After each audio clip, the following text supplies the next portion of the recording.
देखो question number 10वां में दिया है, क्या दिया है, किसी बिजली के पंखे की सूची कीमत 300 रुपये है। यदि उस पर 15% तथा 10% की क्रमिक छूट दी जाए तो उनकी विक्रय कीमत क्या होगी। तो हम लोग profit and loss chapter discount chapter पढ़ रहे हैं, उसमें क्वेश्चन नंबर 9 तक हमने पढ़ा दिया है पहले क्लास में। अभी दूसरी क्लास में हमें 10वां देखना है। ठीक, तो देखते हैं इसमें क्या दिया है कि किसी बिजली के पंखे की सूची कीमत का मतलब जो है मार्केट प्राइस, जो इसमें लिखा हुआ है इसी को बोलते हैं, MP से प्रदर्शित करते हैं।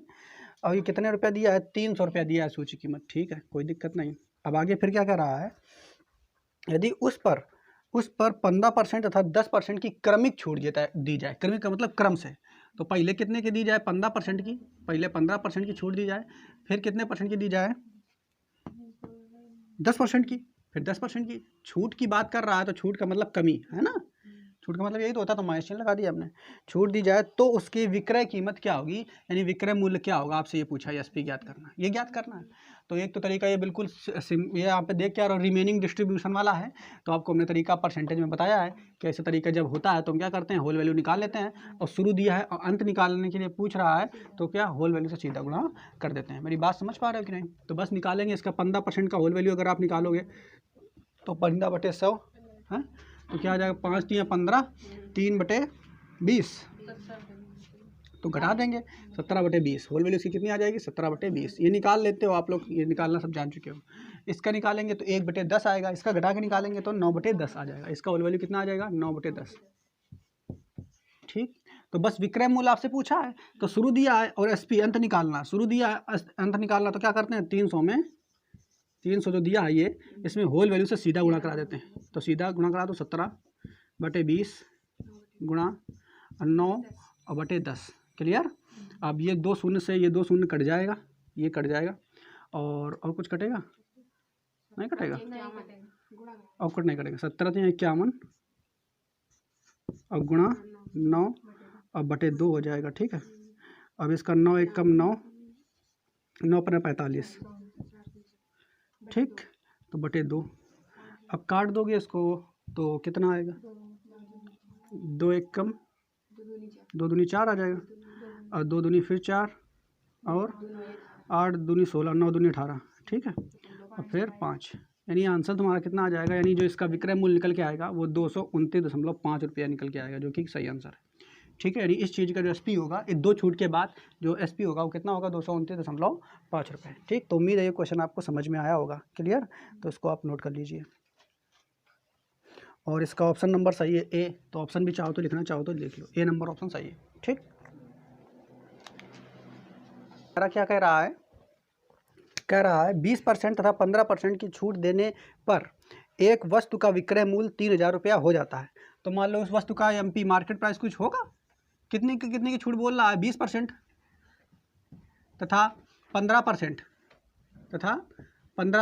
की छूट देने के बाद एक वस्तु का जो विक्रय मूल्य है, विक्रय मूल्य आप जानते हो SP कितना हो जाता है बच्चा, हो जाता है 3060 रुपया, 3060 रुपये हो जाता है। तो बस पूछा क्या, वस्तु का अंकित मूल्य पूछ रहा है, तो बस क्रमिक छूट दिया गया, तो आप जानते हो क्या करेंगे, इसका होल वैल्यू निकालेंगे। तो 20% जो है इसका होल वैल्यू निकालेंगे तो कितना निकल के आ जाएगा, 1/5, और 1 घटा देंगे तो इसका होल वैल्यू निकल के आ गया 4/5। इसका होल वैल्यू निकालेंगे तो 15 3/20, और उसको काटेंगे तो कितना आ जाएगा होल वैल्यू, 17/20 है, ये तो आएगा। चलो अच्छा, इन दोनों की होल वैल्यू निकल आई। अब अंत दिया गया है, इस क्वेश्चन में अंत दिया गया है और शुरू पूछ रहा है, तो जब अंत दिया हो शुरू पूछे तो होल वैल्यू से कैसे गुणा करते हैं, उलट करके गुणा कर देते हैं, बस आंसर हो जाएगा इसका। तो बस होल वैल्यू हमने निकाल लिया है, तो निकाल लो इसका भाई, 3060 रुपये। होल वैल्यू कितनी है यहाँ पे देखो, 17/20, तो क्या करेंगे, 20/17 से गुणा करेंगे, और गुणा 4/5 है तो 5/4 से गुणा करेंगे, 5 चौके 20, 5 से कट जाएगा, 17 से काट के इसको देखते हैं कट जाएगा, 17 1 कम 17। ठीक है, कितने बचेगा, 13, और 17 8 होता है ना, 137, 17 8 137। ठीक है, और बस ये तुम्हारा शून्य तो बचेगा ही, 0 है ना, 180, तो गुणा करा देंगे, 18 पंचे 90, 00 गुणा 5 है ना। ठीक, अब इसका गुणा करा दो, 5 9 45, तो अंकित मूल्य जो है वो कितना हो जाएगा उसका 4500 है, ठीक है।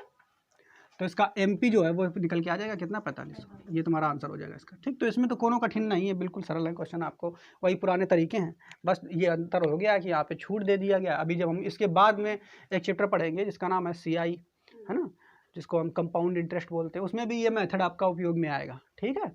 तो जिस तरीके से हमने परसेंटेज में बताया है उसका उपयोग यहाँ पे हमने किया, होल वैल्यू का परसेंटेज के बाद प्रॉफिट एंड लॉस में भी इसका उपयोग किया, डिस्काउंट में भी किया, CI और SI में भी इसका उपयोग हम करेंगे, ठीक है। तो कितनी काम की चीज़ है ये आप सीख लीजिए यहाँ पे।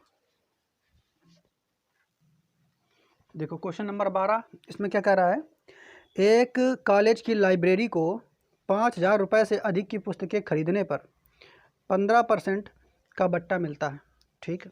यानी 5000 से अधिक की अगर पुस्तकें आप खरीदोगे तो वह लाइब्रेरी क्या करती है, 15% का छूट देती है, ठीक है। आगे क्या कह रहा है, नगद पैसे देने पर लाइब्रेरी को शेष पर 5% का अतिरिक्त बट्टा मिलता है। एक मतलब क्या हुआ कि अगर कोनो आदमी 5000 की किताबें खरीदता है तो 15% का छूट मिलता है उस लाइब्रेरी से, लेकिन वही अगर 5000 से ऊपर की किताबें वो खरीद के ला रहा है और पैसा नगद दे रहा है, कैश दे रहा है, तो फिर 5% की और छूट मिलती है, ठीक। ये बात कह दिया। अब आगे देखो क्या कहा है, यदि 8000 रुपये की पुस्तकें नगद में खरीदी गई हैं, 8000 की पुस्तकें नगद में खरीदी गई हैं, तो लाइब्रेरी को कितना पैसा नगद देना पड़ेगा। बात समझ पा रहे हो कि नहीं, यानी कहने का अर्थ क्या है इसका, देखो पहली की जो 2 लाइनें हैं वो शर्तें दी गई हैं, शर्त कंडीशन दी गई हैं, और दूसरी की लाइन में जो क्या कह रहा है, यदि 8000 क्या कह रहा है, देखो दूसरी लाइन में कहा है यदि 8000 रुपये की पुस्तकें खरीदी गई है ना नगद में, यदि 8000 की पुस्तकें नगद में खरीदी गई हैं, ठीक है, तो लाइब्रेरी को कितना पैसा देना पड़ेगा, ये तो बोला है। तो 8000 की ये नगद में खरीदी है, देखो इधर यहाँ पे नगद में खरीदी, तो पहली कंडीशन तो ये है कि अगर पुस्तकें 5000 से ऊपर की खरीदी गई हैं, तो पहले 5000 के ऊपर की खरीदी गई कि नहीं, 5000 से ऊपर की खरीदी गई हैं, तो ये छूट देगा कितने परसेंट की, 15% की। मेरी बात नहीं समझ पा रहे, ये तो कहा है, लेकिन फिर क्या कहा है कि अगर ये पुस्तकें 5000 की खरीदी हो, ऊपर की खरीदी हो 5000 से, तो 15% की छूट तो मिलेगी, लेकिन साथ ही साथ अगर तुमने क्या किया, नगद पैसा दे दिया शेष पर, तो उस पर छूट 5% की और मिलेगी। बात समझ रहे हो? तो यही तो बोला, देखो क्या बोला, यदि 8000 रुपये की पुस्तकें नगद में खरीदी गई 8000 की पुस्तकें खरीदी गई और नगद में भी खरीदी गई, तो इसका मतलब 5% की छूट और मिलेगी। बात समझ पा रहे हो कि नहीं, 5% की छूट और मिलेगी। तो फिर क्या कर रहा है, तो लाइब्रेरी को कितना नगद पैसा देना पड़ेगा, तो कितना नगद पैसा देना पड़ेगा, तो देखो ये पहला वाला पैसा कितना देना पड़ेगा, वो वाला निकालना है, शुरू दिया अंत निकालना है, तो निकाल लोगे। क्या करना पड़ेगा, बस इसका निकालो आप, इसका निकालो कितना आ गया, 17/20 होल वैल्यू, इसकी होल वैल्यू निकालोगे कितनी आ जाएगी, 19/20 आ जाएगी कि नहीं। तो शुरू दिया है, अंत निकालना, तो क्या करेंगे, होल वैल्यू से सीधा गुणा करेंगे, तो 8000 17/20 19/20, ये शून्य कट जाएगा, 4 दूना 8, और ये 2 शून्य कट जाएंगे इसके ना, तो बचेगा कितना, 20।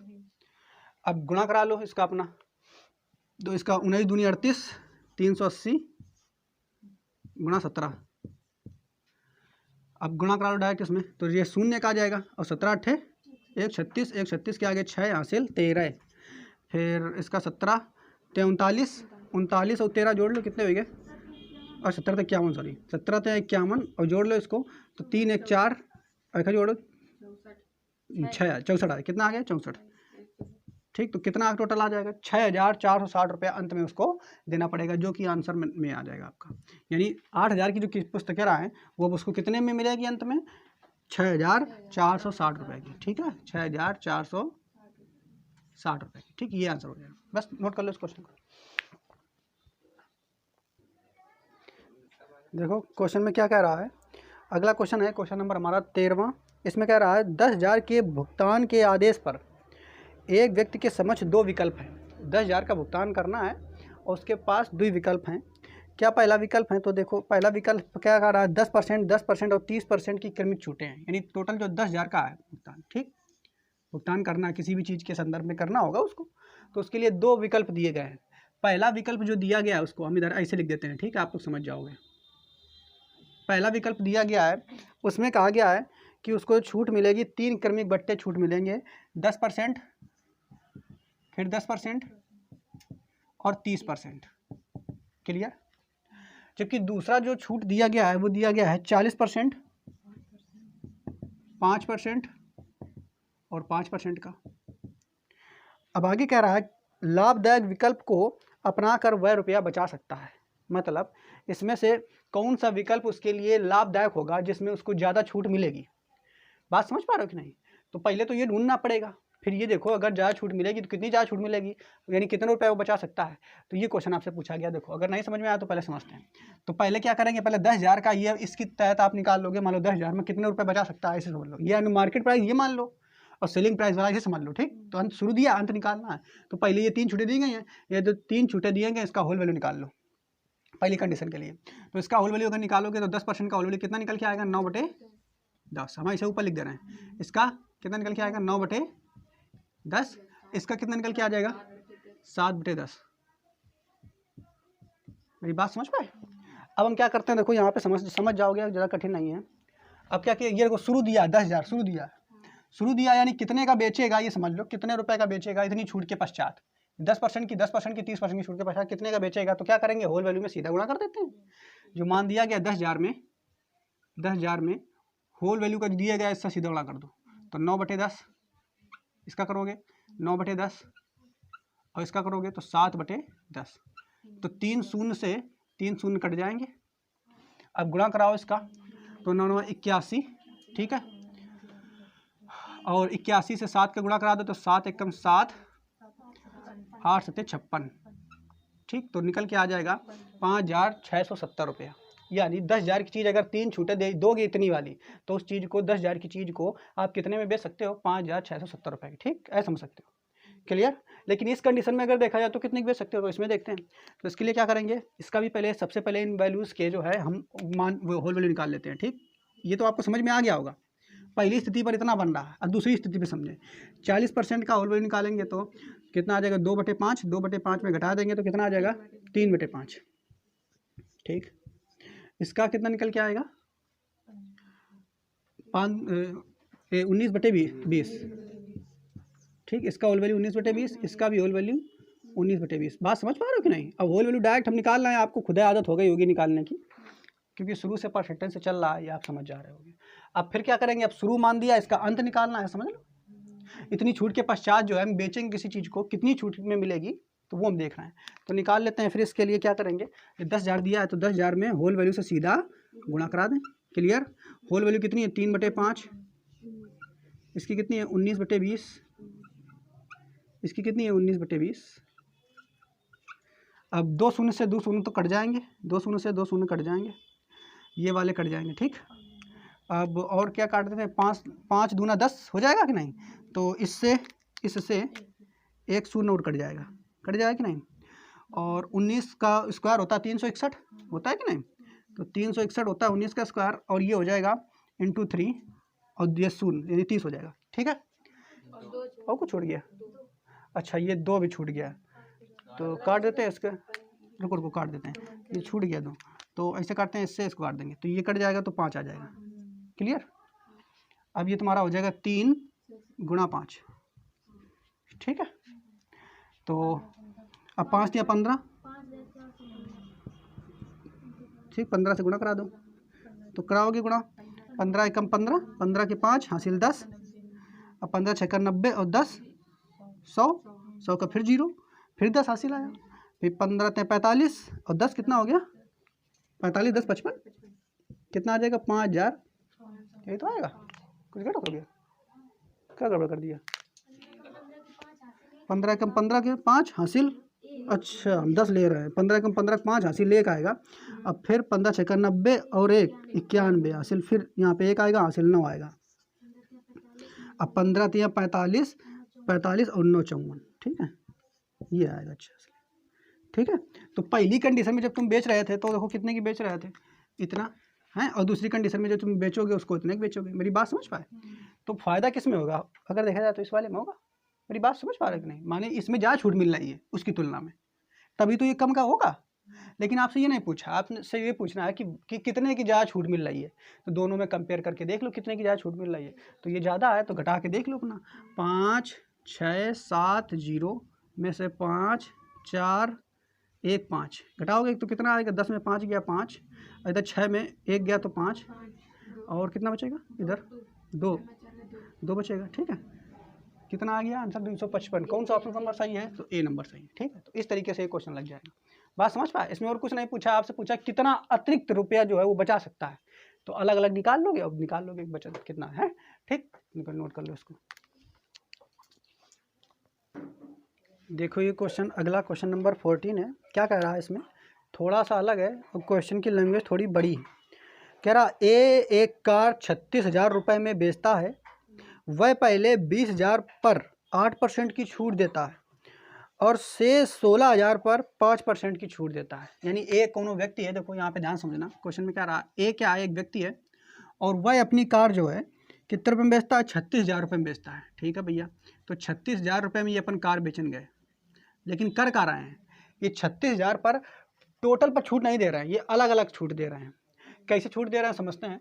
ये क्या करते हैं, पहले इस 36,000 को 2 भागों में बांट लेते हैं।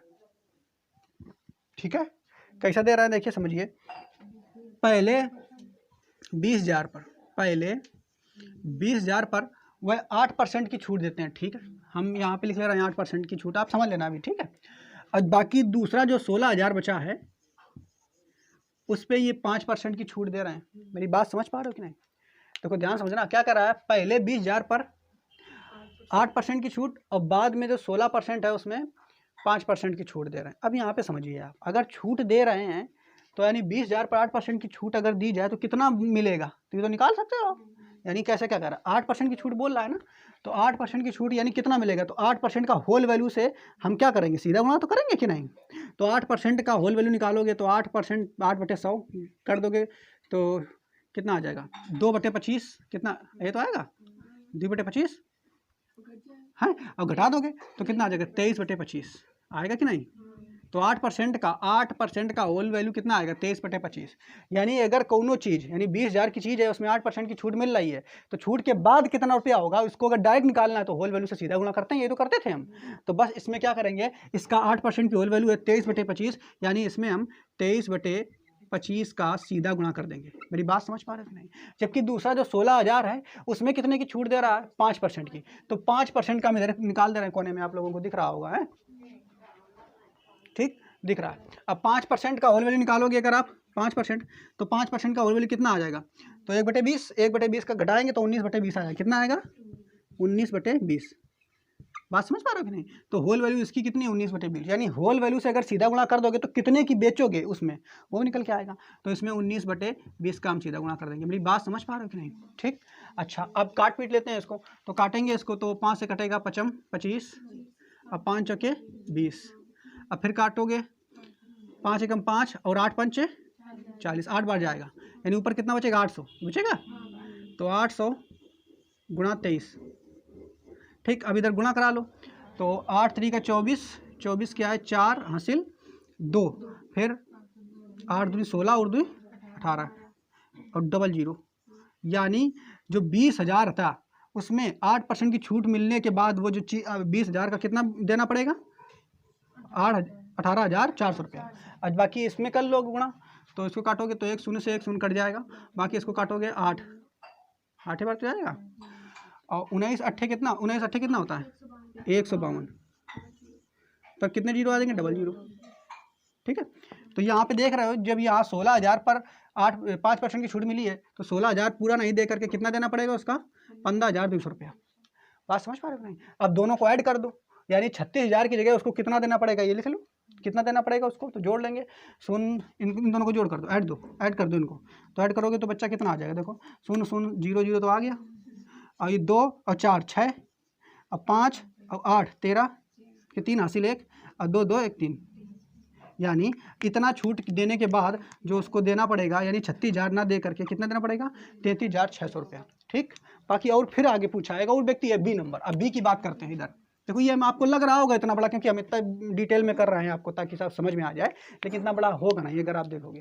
और दूसरा फिर आगे क्वेश्चन में क्या कहा है, जो बी है वो कितने % की छूट देता है, वो इसी प्रकार की कार है और जो कि 36,000 की है, ठीक है। उस बी की जो कार है वो भी 36,000 की है, ठीक। लेकिन बी जो क्या करता है वो डायरेक्ट छूट देता है 7% की। कितने की देता है? 7% की। एक चीज़ यहाँ पे एक और आप देख सकते हो कि यहाँ पर जो ऑप्शन दिए हैं, हम यहाँ पे थोड़ी सी लिख देते हैं ऑप्शन, ठीक है। तो ऑप्शन में अगर आप देखोगे तो ए का जो ऑप्शन पहले हम लिख देते हैं, उनको देख लेते हैं। देखो थोड़ा सा यहाँ ऑप्शन में देख लेंगे तो यहाँ पे जैसे ही हमने क्या किया, ऑप्शन में ए का मान निकाला है कि पूछ रहा है ए कितने में बेचेगा, तो ए का अलग से जैसे तुम मान देखोगे क्या निकल के आएगा, 33,600 निकल के आया है। तो देखोगे इसमें 33,600 नहीं है, इसमें है नहीं है, इसमें है नहीं है, इसमें है, तो इसका मतलब इसमें है, तो यही आंसर होगा। बी के निकालने की जरूरत नहीं पड़ेगी हमें। बात समझ पा रहे हो कि नहीं? तो ये ऑप्शन भी आपको जैसे ही आप अगर एक कोई चीज़ निकालोगे तो ये तो टाइम बचेगा कि नहीं कुछ। अगर तुम बी का निकालते तो फिर उसके बाद कुछ तो समय जाता तुम्हारा, 10 सेकंड 15 सेकंड जो भी आता है वो समय बचेगा कि नहीं। तो जब डायरेक्ट तुमको मिल रहा है, ये सबका अलग अलग है, तो बस ऑप्शन नंबर डी हो जाएगा, इसको निकालने की जरूरत है नहीं। लेकिन फिर भी हम यहाँ सीख रहे हैं तो हम बी का मान भी निकालेंगे। तो बी के लिए निकालने के लिए आपको क्या बताया गया, 7% की छूट दी गई, और 7% यानी दिया गया डायरेक्ट, है ना। तो 60% का मतलब उसका होल वैल्यू निकाल लेंगे 7% का। तो 7% का होल वैल्यू 7/100 होगा, और घटा देंगे उसमें, तो कितना 93/100 आया कि नहीं। तो बस 36,000 में 93/100 का सीधा गुणा कर देंगे, बस ये शून्य से ये शून्य कट जाएगा। अब बस आप इसका गुणा कर लो, तो गुणा जब करोगे तो वो आप कर लेना, वो आ जाएगा वो वाला आंसर, ठीक है। कितना आ जाएगा? 33,480, ठीक। ये आप गुणा कर लोगे, इसका गुणा इसमें कराओगे तो यही ऑप्शन सही हो जाएगा। मेरी बात समझ पाए? ठीक, तो इस तरीके से क्वेश्चन लगेगा, ठीक है, नोट कर लो। देखो अगला क्वेश्चन नंबर 15 है। इसमें कह रहा है यदि बिक्री कर को 3/1/2% से घटाकर, यानी बिक्री कर अभी यहाँ पे देखिए 3/1/2% से घटाकर, यानी इतना रहा है पहले और इसे कम कर देंगे कितना, 3/1/3% कर दिया जाता है, ठीक है, कोई दिक्कत नहीं है, कर दिया जाता है। तो इससे एक व्यक्ति पर क्या अंतर पड़ेगा जो 8,400 रुपये अंकित मूल्य वाली एक वस्तु को खरीदता है। कितनी मूल्य वाली एक वस्तु को खरीदता है? 8,400 रुपये अंकित मूल्य वाली एक वस्तु को खरीदता है। देखो मेरी बात समझिए पहले, इसका मतलब क्या है? बिक्री कर का मतलब ये होता है कोई भी चीज़ जब आप लेने जाते हो तो उसमें टैक्स लगा होता है, बेस्ट सेलिंग टैक्स, ठीक है। तो वो पहले टैक्स जो था वो 3/1/2% था। मेरी बात समझ पा रहे हो कि नहीं? तो अगर तुम 3/1/2% इसका मान निकालोगे तो ये निकल के आ जाए कितना टैक्स रहा है। नहीं बात समझ पा रहे? देखो तो मेरी बात समझिए, 3/1/2% 8400 का निकालोगे, 8400 का 3/1/2% निकालोगे तो तुम्हें पता चल जाएगा कि 8400 पर कितने रुपया टैक्स पड़ा था इस हिसाब से, ठीक। फिर देखो, लेकिन अगर तुम ये जब कम कर दिया गया तब टैक्स रहेगा कितना, 3/1/3%। अब फिर तुम 8400 का जब इतना निकालोगे तो पता चल जाएगा टैक्स कितना निकल के आया। तो जो दोनों टैक्स निकल के आ गए हैं उसमें से दोनों घटा दोगे, आंसर आ जाएगा। मेरी बात नहीं समझ पा रहे हो? लेकिन अगर ऐसे आपको नहीं करना, आपको क्या करना, पहले टैक्स रहा है इतना, अब बाद में रहा है इतना, तो भैया कितना घटा तो पहले घटा के निकाल लो ना, अब भर के निकाल दो, काहे तुम दीवार काम करियो। मेरी बात समझ पाए? तो इसका अगर निकालोगे तो 3/1/2% का 3 दूनी 6 1 7/2%, ठीक। ये कितना आया, खा करो 3 3 9 और 1 10, 10/3%। अब इसको घटा दो, घटाओगे तो कितना निकल के आएगा, 7 3 21, 21 में से 20 घटाओ, 21 में से 20 घटाओ 1/6%। मेरी बात समझ पा रहे हो कि नहीं? नहीं समझ पाए? फिर इनका नहीं समझ में आया। हमने क्या किया, इधर गुणा कराया, एलसीएम 6 ले गया, 7 3 21 और 10 दूनी 20, 21 में 20 गया तो 1/6% आ जाएगा। तो यानी टैक्स जो है अब कितना घट गया है, 1/6%। तो वही बब पूछ रहा है अंतर कितने का आया है, वही तो पूछा क्वेश्चन में पे, देखो लास्ट में है, समझ पा रहे हैं? तो बस इसका बस तुम्हें 1/6% निकाल लो, तो 8400 का 1/6% बोला है, तो 1/100 करना पड़ेगा, नहीं करना पड़ेगा। प्रतिशत का मतलब ये तो होता है, प्रतिशत आया तो 100, तो 0 से 0 कट गया, और इसको काटोगे 6 कितने बार जाएगा, 6 1 कम 14 बार जाएगा, 14 6 84, ठीक है। तो 14 रुपये आ जाएगा। अंतर कितना का होगा, 14 का, जो कि ऑप्शन नंबर ए सब में सही है, ठीक बेटा। और बाकी आप अगर पैसे निकालना चाहते हो, इसका निकालो पहले 7/2% उसका निकालो, फिर इसका 10/3% निकालो, फिर दोनों का अंतर निकालो, तब भी वही आएगा। तो नोट कर लो इस क्वेश्चन को।